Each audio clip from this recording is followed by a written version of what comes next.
فرض نماز کے بعد کے مسنون اذکار، فرض نماز کے بعد کون سے اذکار پڑھنا مسنون ہے؟ محمد عرفان دبئی سے پوچھتے ہیں۔ بہت سارے اذکار ہیں، آیت الکرسی، اللہم لا مانع لما اعطیت ولا معطی لما منعت ولا ينفع ذا الجد منک الجد، 33 دفعہ سبحان اللہ، 33 دفعہ الحمدللہ، 34 دفعہ اللہ اکبر، یا 33 دفعہ سبحان اللہ، 33 دفعہ الحمدللہ، 33 دفعہ اللہ اکبر، اور ایک دفعہ پھر چوتھا کلمہ لا الہ الا اللہ وحدہ لا شریک لہ الی آخری۔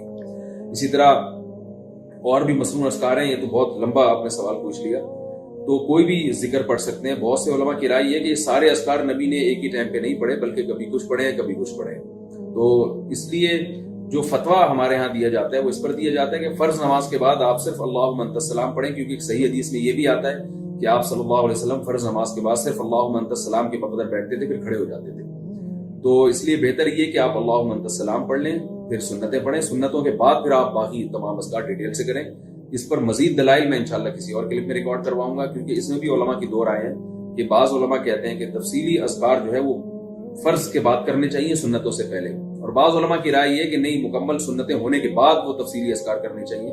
تو اس پہ میں پہلے بیان کر چکا ہوں، مزید انشاءاللہ میں دلائل سے اس پہ ریکارڈنگ کرواؤں گا۔